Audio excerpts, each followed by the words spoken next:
Are we ready to jump in? Yeah. Let's do it. Okay. Let's call in the ancestors. Well, folks, I guess we'll begin with a land acknowledgement. So as we begin these discussions today, virtually, I want to acknowledge that I'm speaking to you, and we are speaking together from the traditional territories of the Huron-Wendat, the Haudenosaunee, and the treaty lands and territory of the Mississaugas of the Credit First Nation. All of us connecting today across North America are residing on lands that have been home of Indigenous people since time immemorial, and we thank them for their continued stewardship of the lands, waters, and wildlife. We will continue to renew our commitment to reconciliation every day through the implementation of Finding Hope, which is Kids Help Phone's action plan for supporting First Nations, Inuit, and Métis young people in partnership with Indigenous peoples from coast to coast to coast. So friends, I am literally so honored that I get to sit and talk to you for this fireside chat, especially during Black Mental Health Week. And I was looking at this year's theme for Black Mental Health Week, which is growth and reflection, which feels exactly right for our discussion around Rise Up and how we support Black youth in their communities here at Kids Help Phone. This is such a fun opportunity to talk about something that's really close to my heart. I know that is something that you're also passionate about. So I guess we can start with introductions, and then we can jump right into the history of Rise Up and some of the ways that we do support Black communities across Canada. And we have a couple of questions that we'll jump into. So I can start. My name's Tamar Brannigan. I use they and them pronouns. I'm currently the senior manager of community here at Kids Help Phone. But in 2021, I was the manager of Black youth and had the privilege and honor of getting to launch the Rise Up program. And I worked with the equity programs for about a year. And I know, Barbara, that you jumped into that position while I was on mat leave. So why don't you also introduce yourself? Thank you, Tamara. My name is Barbara Ukwuegbu. My pronouns are she, her. I came into KHP taking over from the work Tamara was doing. So I started at KHP in 2023, I believe, if I remember correct. So I started at 2023. I'm the manager for Black Youth Initiative. Lianne, go.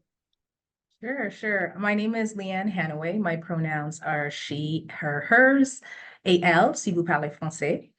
And I am a CPA by background. I'm also on the Kids Help Phone board, been on the board since about 2021. So it's exciting to be going into my third year. And in that time, I've been serving as a member of the Black Advisory Council. So had the pleasure of working with Tamar and now with Barbara. Thanks so much, folks. And we have just such a wealth of knowledge and experience here. So I'm really excited to jump into this conversation. Kids Help Phone is celebrating its 35th anniversary this year, which is just wild to think about. And the work that we do and have been doing for that time has always centered around mental health and wellness and finding ways to reach people who need that support, make sure that we're here for young people across the country when they need it the most. And I think that the young people who need it the most was really highlighted in May of 2020 when we saw the murder of George Floyd. We saw a huge rise in awareness around anti-Black racism and the impacts of violence against African, Caribbean, and Black communities and what that does to people's mental health. And so, of course, as an organization, we immediately jumped into having conversations around how can we support Black communities across Canada? What does this mean for Black mental health and the impacts on young people? And we're an organization that is very data driven. We love to see the ways that that these conversations happen and the themes that come up. And what we noticed lacking in our data and our services was young Black people reaching out for support. And at a time where that support is so critical, where we knew that people needed help, but weren't coming to us for it, we wondered, like, as a national organization, why aren't people reaching out? And I think that really spurred us to to really dig into our commitment for serving Black youth and for centering them, and making sure that we're an organization that is here for them and that they know that we're here. We're celebrating them, we're welcoming them, we're inviting them into our space, because the need is so high. So that's kind of where Rise Up began. And before we even envisioned what the program looks like today, because Barbara, I know that you're going to talk so much about where we've come in these past 4 years since 2020, we really had to sit and ask ourselves some questions. What will bring Black youth into our service? How do we make sure that we're accessible, that the work that we do is inclusive, that we have the knowledge base to really support people who are, vulnerable and who have a unique community, unique culture and history, and especially who have like really profound experiences in mental health spaces that are not necessarily meant for them. Like, how do we become that place where they do feel like they're being centered and where they belong? And so that started with doing focus groups with young people. I was very, very privileged to be able to sit with young people and ask them, what does young Black people specifically, what does mental health mean to you? Where do you get support in your communities? What are you seeing lacking in communities? Where do we come in, right? What would make you reach out to an organization like this? And what are the barriers that you see? And we had very, very generous responses, where they told us about, experiences of not necessarily having like feeling as though they were able to have these conversations openly. There's a lot of stigma in Black communities. There is a lot of stigma in Black communities around talking about mental health. There is a pressure on young people to, not admit when they need help. And they need spaces to recognize that and recognize the specific barriers that they're facing.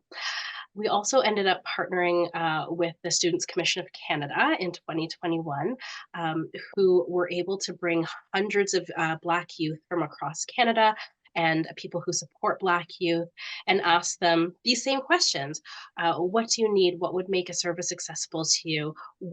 How can we change and pivot to make sure that Kids Help Phone is a space where you can feel safe and you can feel brave enough to open up about something so vulnerable? And they came to us with 5 different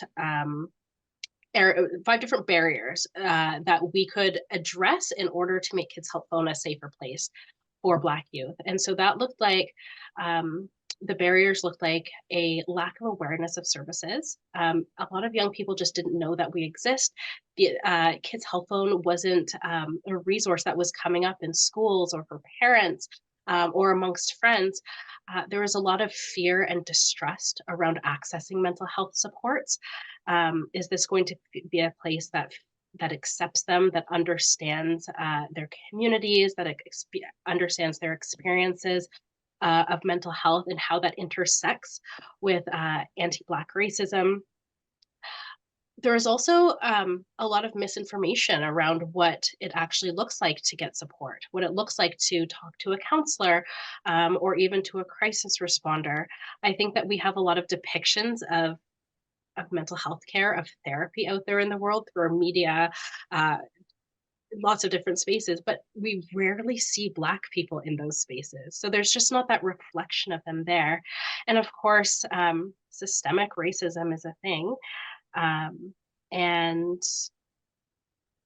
it's very scary to reach out for mental health support when there's an additional layer that there is a potential for violence on the other end of that. So those were the real significant barriers that came up in this research.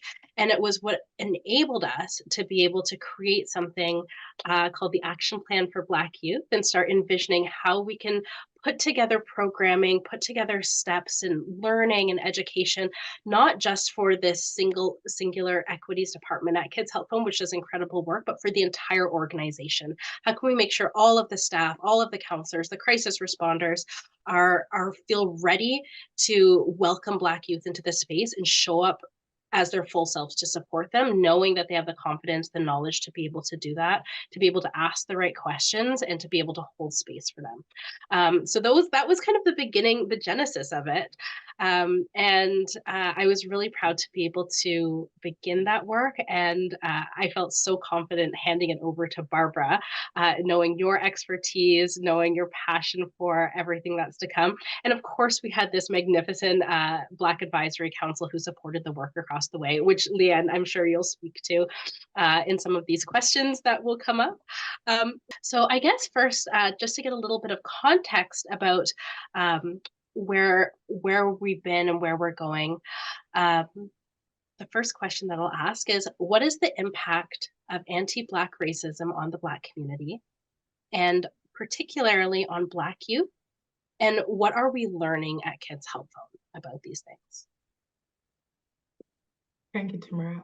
Thank you for giving us like the background on the work that we've been doing now before, and like what that would look like now and how that would teach us moving forward. To your question, what is the impact of anti-Black racism in Black communities, and what are we learning?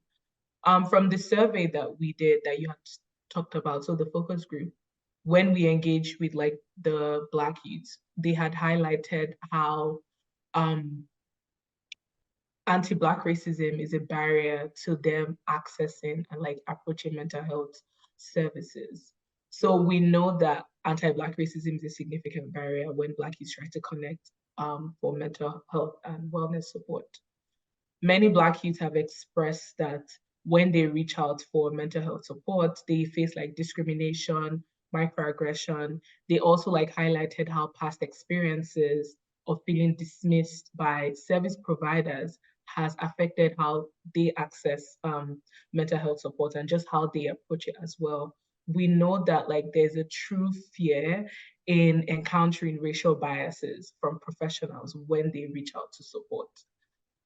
Because of like that understanding that we have learned like from that focus group and just hearing feedback from like Black youths in general, it affected how we actually drafted the action plan and like all the commitments that we want to make for Black youths.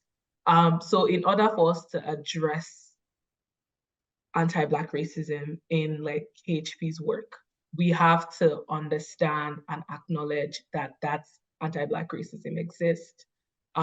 First, KHP data shows us that like young people connecting with us about racism are some of the most distressed texters, second only to those experiencing harm in their home. So what does that tell us? That tells us that before we even like go into talking about support, we have to address all of those barriers that they face first in terms of like accessibility and approachability before we can like go ahead to provide support. So that data actually taught us like the first approach to how we would provide support for Black youths. Thank you so much. And I love the intentionality that goes into it, making sure that we have the data there and making sure that it's led by Black young people, and that their voices are what drives the work forward, that it's coming from people with lived experience, of course, right? And Barbara, I wonder if you can actually share, we're talking so much about anti-Black racism, but I'm wondering if you can actually share, like, what does that mean specifically? That's a very good question. I would say, I feel like to me, instead of like talking about it in general terms, I feel like anti-Black racism is microaggression like Black youth who face. It's like discrimination. It's conversation, it's in the tone. And sometimes it's often even subtle. And like you go home and then you think about it and you're like, oh, this just happened to me. And it's like, it's something that just like, I feel like it's a layer that colors the experience as a Black person. And yeah. Yeah, you know, I would add to that, that it's that feeling of never feeling like you belong, you know, or someone saying something to you that makes you all of a sudden believe that you are different somehow, but you never thought you were, but someone makes you recognize that, you know. As someone who was born in Canada, but with roots in like the Caribbean, roots that go all the way back to Africa, because I did do a DNA test and found out which peoples I come from on the African continent. You're always still asked that question, particularly as someone who identifies as Black, as where are you from? And that's always the question that makes you really question your belonging, especially as a young person. I would say now as an older person, I could steadfastly say that I am Canadian, as an example, and be very happy to say that I'm Canadian. But as a young person, as a youth, when you're still really trying to figure yourself out, I think moments of anti-Black racism and you encounter makes you really think, hey, where do I belong? To just question that, I think is really a hard thing for a young person. So I'm not surprised that one of the big issues that folks reach out to Kids Help Phone about is incidents of discrimination. Lianne, I love that you mentioned belonging here, right? One of the big themes and issues that young people reach out to us about is isolation, and that's something that we really want to combat. We want to make sure that this is a place of belonging, right? People see themselves reflected here, and I actually think that's a really nice segue into our next question, which is that Black youth often feel like they're not included, or that they don't belong in historically white spaces. What does it mean to design intentional services and programs that invite and celebrate Black community at Kids Help? That's a very good question. From like lived experience and from feedback of people of Afro diaspora, we know that like often systems that Black youths engage with are rarely built with them in mind, and they're rarely built with like cultural specific lens.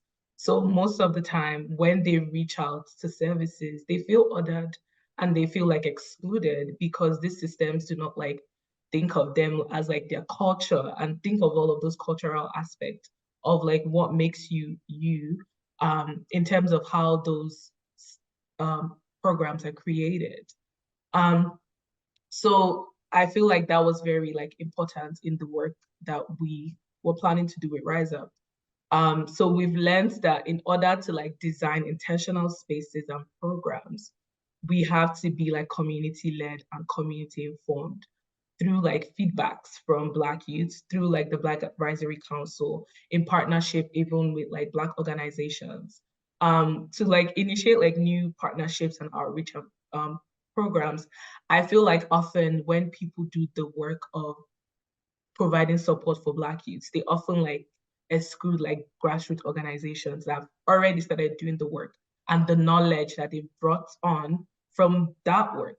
And I like with the Rise Up Action Plan, one thing like we've incorporated is actually like partnerships with all of the grassroots organizations, because we know that KHP doesn't know everything. And it's important for us to like tap into the Black community and like work with them directly to provide support for Black youths.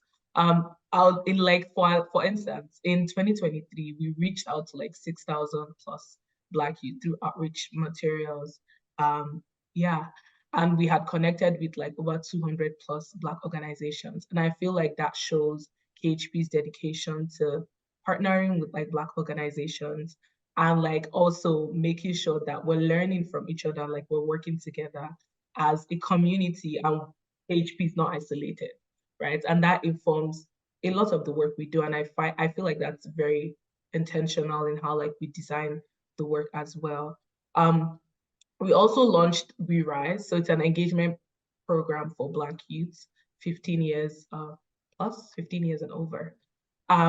And that program was built because we wanted to hear directly from Black youths about like the programs that we're developing.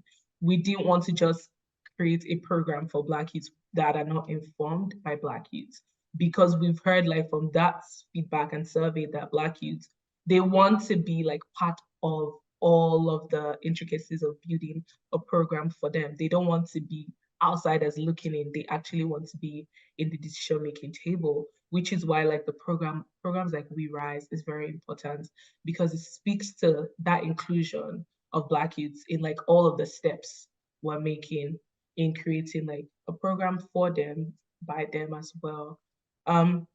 We also created like specific keywords for Black youth to access support, because we know that we want Black youth to feel empowered. And when like Black youth feel like there's a space created for them, there's that spirit of like comfort. There's that spirit of like, this is home. This is home for me.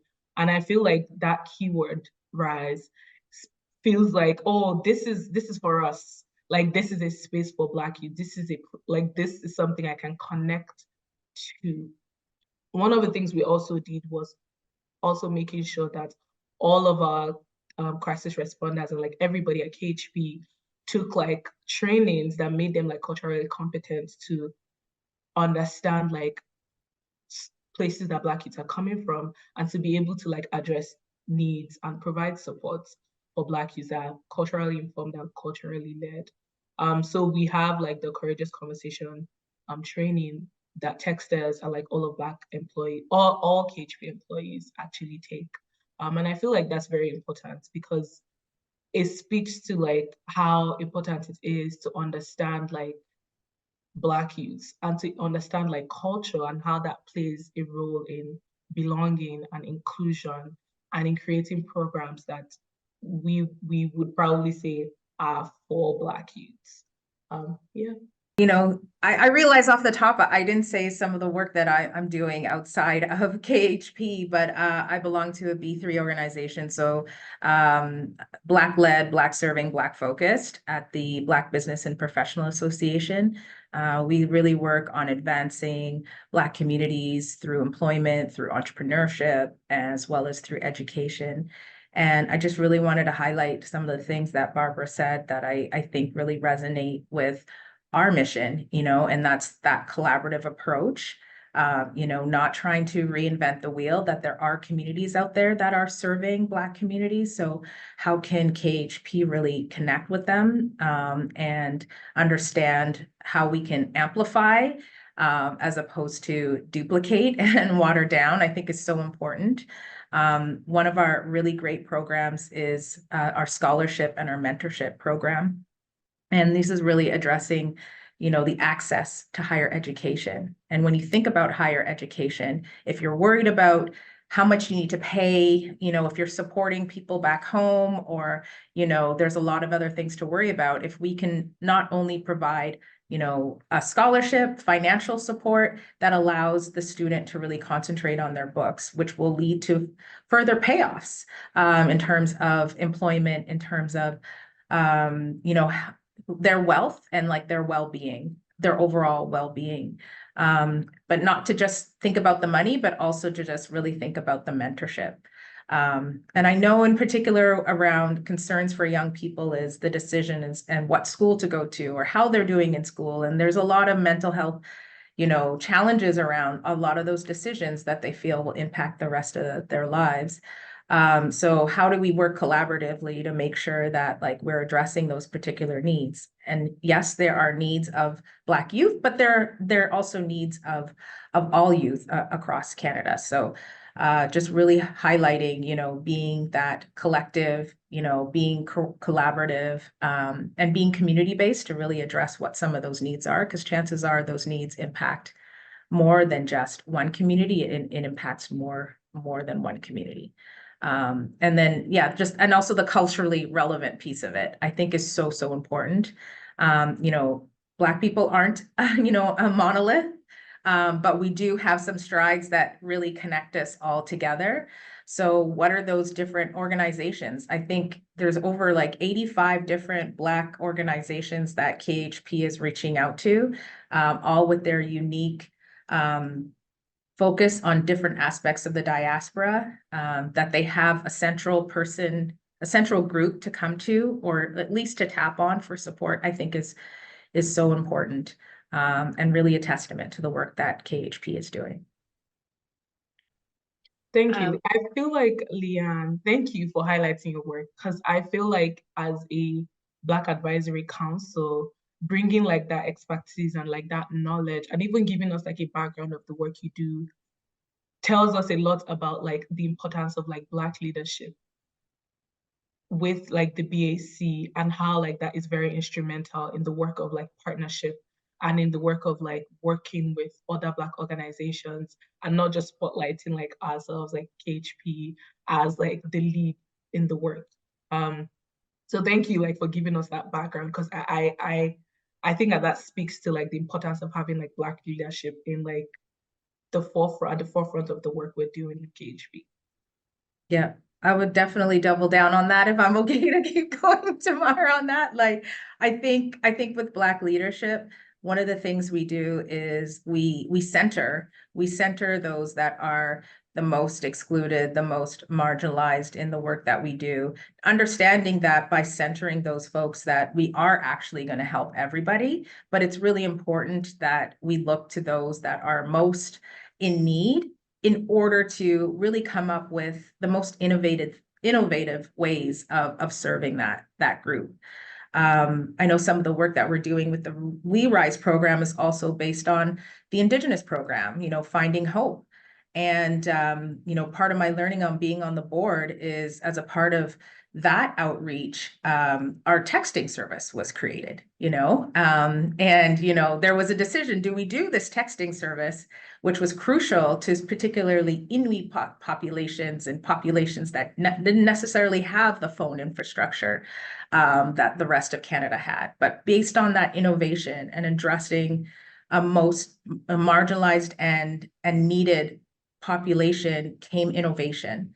Innovation that not only helps Indigenous youth, but helps all the youth across Canada. So really just thinking about who we're centering when we're solving problems, I think is so key. And having them lead the voice on how they want to be served is also very, very key.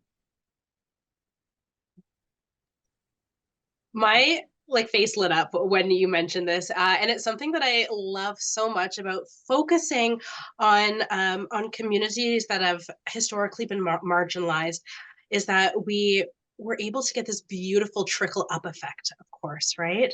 When we center Black youth, Black communities, when we center solidarity between Black and Indigenous communities, we give ourselves these opportunities to be able to grow our empathy, to be able to think about new types of solutions, to think of like new answers to old problems. And I think it's the innovation that comes out of it is so important and so beautiful. And we wouldn't be able to do that unless we had Black people in our spaces, unless we had leadership from different groups. I would love to know a little bit more about the Black Advisory Council and what that has looked like. Who's on it? What kind of work do you do? How is it structured? I can speak to like who is on it, what kind of structure we have. So the Black Advisory Council comprises of 12 like African, Caribbean, and Black youth, Black leaders. I won't say youth, Black leaders across Canada with impressive like personal and professional experience, like Lianne had mentioned. And the reason for like creating that leadership group is because we wanted KHP to be able to like evaluate its work, but we wanted like Black people to be the ones evaluating that work of Rise Up. So that's the important work that they do. So like they provide guidance on how we like even drafted the Rise Up action plan. They were the ones that led that work. They were the ones that led the work of like the rebrand of like Rise Up last year in terms of colors, in terms of like having this bold red and green look. I feel like that resonates with like a lot of Afro diaspora. They were very like opinionated in like, okay, this color does not work. And this is the colors that we think when Black people actually like look at it, it feels like, oh, this is for me. It feels representative of like African roots or like Afro diaspora roots. So I feel like that's the very important work that Black Advisory Council is doing.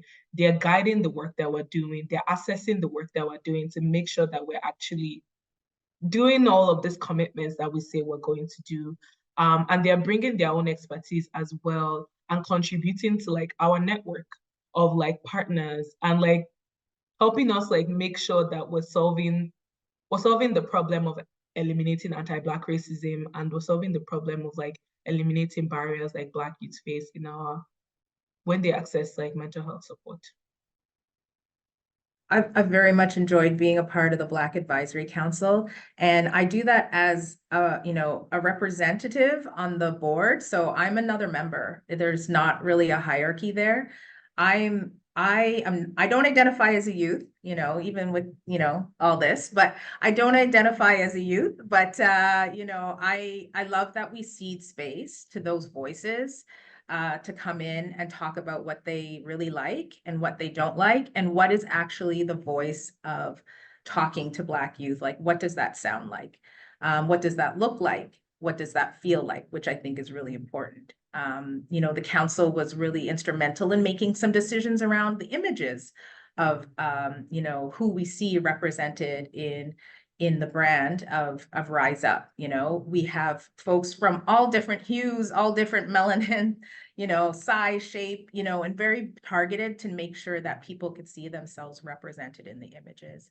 As Barbara said about the colors, there's always some very distinct colors when it comes to representing Black organizations, and KHP wanted to stand out, much like we do with our Feel Out Loud campaign. This Rise Up campaign really stands out as well. I love the imaging, and I've been waiting for the swag, so I definitely want some of the swag to carry about. And that feeling, like, what did we really want folks to feel? And we wanted them to feel like this is a place where not only can you come, but we're also looking for you too, and you could be a part of it as well too. Yeah.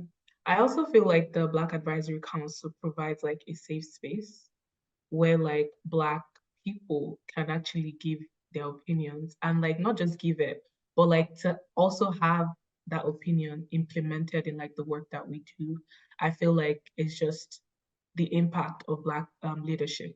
Just because I feel like often Black people are not like allowed that space to give their opinions freely or safely. And often when like you say things, nobody's listening. But I feel like with the Black Advisory Council, it's also a space where like we are listening. It's a safe space, but we're also listening. And it's also like holding us accountable as well. So it's not just like, oh, this is my opinion, but like, how are you actually like utilizing these opinions that we're constantly giving? And I feel like that space creates like room for like accountability as well. Lianne, earlier you mentioned the importance of mentorship.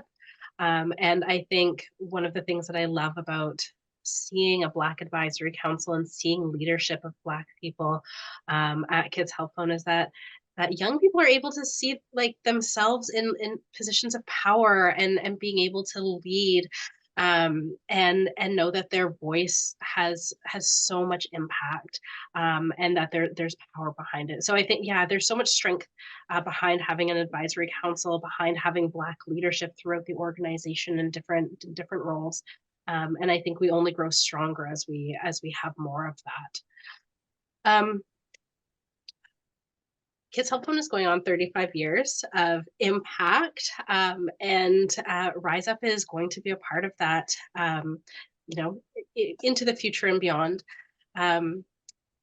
We've seen a lot of evolution in the programs at Kids Help Phone, a lot of innovation, and the ways we pivot as an organization to support equity deserving communities from coast to coast to coast, to make sure that we're meeting their needs. I'm curious, what are some of the aspirations for the future when it comes to Rise Up? And what does it mean to be supporting the mental health and well-being of Black youth in the years to come? One of the aspirations that I have, and I feel like the action plan also like commits to, is creating a safe space where Black youth can reach out. When we did the survey or the focus group in 2022, there were a lot of like, we heard back from like Black youths that they did not have like safe spaces. So we want to create safe spaces where Black youth can access mental health support. We also want to like enhance service delivery and just make sure that like the services that we're providing is culturally led and culturally informed. We don't want Black youth to just access services that they don't feel like they feel seen. We want them to come in and like feel included. So we have to like change how we deliver our services. So I feel like that's something that we're looking towards in the future, just like shaking things up and like changing how we actually deliver services and making sure that like the services that we have moving forward are they resonate with Black youth as well. I think another aspiration that we have is also like partnering with communities. I feel like for me, I want to see us like partner more with a lot of more Black organizations because that's something I'm very passionate about. I feel like we need to like often amplify the work that like Black organizations are doing, especially Black small organizations. And I think that like part of like my aspiration too is for us to like collaborate and work with Black organizations to amplify that work and to learn from that work and to build up our strengths. So I feel like that's my aspiration. Yeah, I love that. I really love that. I mean, I will link the work that, KHP is doing with some of the work that I'm doing with the Black Business and Professional Association, or BBPA. Like I said, we do a lot of work when it comes to education, particularly around youth and mentorship.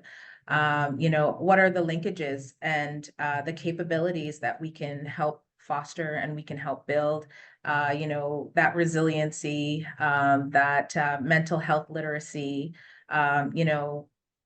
Black people, Black youth, and particularly in employment and in entrepreneurship, face many other barriers than just, capital, seeking capital, to feel that what they have to offer is of value and of equal value, and that they can be included in those major decisions. A lot of that work that we do, we need the support of organizations like KHP to make sure that our young people who are coming up have that sense right off the bat, and have that sense of feeling valued. And it's not that we have to help rebuild, those reflexes and those confidences in the work that they do, and that we help support them to do. So, I think it's really good to just really partner. I am so, in awe of young people, particularly Black youth. And, my dream for them has always been that, just the sheer fact that they're breathing, they are valued, they are worthy, they are loved. And just to really make sure that as we are serving Black communities and Black youth, that we are instilling that view in them, 100%, no doubt. Yeah, because that will really just lead to better communities and a better Canada. Thank you so much, both of you. Barbara, I can see that you have more to say. Yeah, I wanted to add like in terms of like feeling valued is also like part of my aspiration is that understanding like Black people are nuanced as well.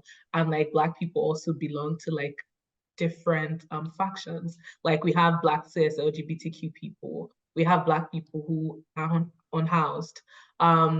So like also understanding that Black people are not a monolith and like there's no homogeneous like Black group, and doing the work of like understanding those other like groups that are inclusive of like all Black people. I feel like that's part of like my aspiration is like making sure that all of those voices too are included in the work that we do like at Rise Up. And making sure that we're always like highlighting those voices of like Black people generally, like Black people across the board, and not just like a certain type of Black people. Thank you so much. Folks, eliminating anti-Black racism in Canadian society and building equitable services in e-mental health requires commitments at the individual level and the collective level. We've heard today specific examples of how the Rise Up program is closing service gaps as it relates to Black youth and is providing greater access to services. So as we reflect on the conversation today, what role would you say that each of us has in bringing to life that Rise Up action plan? Oh, I feel like Lianne wants to go. Go ahead. No, I wanted to leave it with you. So to just, just say really, I think what we should really do, or what I'm really committed to doing, either individually or through my organization, is really bringing awareness to what KHP is doing, particularly for Black youth. Speaking its name in every reach, making sure people know that the services that are offered here to Black communities and Black youth are positive services. They're intentional services that are designed to meet the needs of the full diaspora, the full beauty of Black people. So, I mean, that's definitely something I am 100% committed to doing, either individually or through my organization. Thank you, Lianne. As the program manager, I feel like my commitment is just making sure that the Rise Up Action Plan that we have drafted, we're actually committed to doing that work and seeing that work through. For me, like increasing like awareness, amplifying like the services, and just making sure that like Black voices are actually heard throughout like the levels of KHP. I feel like that's my work that I want to champion. I want to make sure that like we're actually doing the work that we say that we're doing. But I also want to like kind of invite everybody at KHP and like beyond to also like participate in the journey of like eliminating anti-Black racism. I feel like often Black people are burdened with the work. Black people are often asked to do the work. And I feel like we exist in a world with other people. And those people have to also like work with us together to do the work. Because it's unfair to keep having to do the work. So even as a manager and like as somebody who's on the back end, I feel like everybody has their own role to play and like no role is too small. And I feel like it's very, very important to make sure that like we're not just leaning on Black people to correct the system that we didn't even like create. We're actually like working together as a community to do that work and to keep on like that connection, and to make sure to empower everybody as well, like to do that work and to take on the journey like with us as we're doing it. Okay. Thank you, both of you. And I can say for myself, I have the unique position of being able to work with the volunteers, the crisis responders that support the texters that come in. I get to see some of those conversations. And for me, I am so committed to like witnessing and honoring those stories when they come through, those conversations that happen, and ensuring that that whenever anybody reaches out, but particularly Black folks, that they have an experience that feels supportive, where they feel inspired to reach out again or to be somebody now for someone else in their community that they can reach out to, that they walk away from Kids Help Phone feeling stronger, feeling maybe like more resilient, more healed, and able to be a support for others in their communities and their lives. Friends, thank you so much for this wonderful conversation. Thank you for sharing your insights, for your sharing your knowledge and your experiences. This is really important work. It's really critical work, and I think that like Kids Help Phone is in such an incredible position to be able to lead this work and to also show up for our partners, show up for the Black-led organizations, Black youth in their communities, and we don't have to be all things, but we can definitely be a touch point that gets people to the right place for them. There is more information specifically for Black youth about our Rise Up program at kidshelpphone.ca/rise. Barbara, you mentioned that the We Rise program is newly launched. Is there a way for people to find out more about that? Yes, so on the website as well, so kidshelpphone.ca/rise, there's also like it provides like information on like the We Rise volunteer program as well. Thank you. I also just want to let folks know that our volunteer crisis responder program is looking for applicants. And so if you are somebody who is interested in learning more about supporting others, doing crisis support, please check it out. Their applications are open. And it is a 24/7 service across Canada for young people and their communities, where you can learn how to be that person that people reach out to. Tamar, you actually reminded me to like shout out that we're also recruiting for the WeRise program as well. So we're recruiting like 15 plus, so 15 and above. Youth. So it's like for WeRise, you have to identify as either African, Black, or Caribbean. So we're looking for we're looking for volunteers. So yeah, thank you for reminding me to do that as well.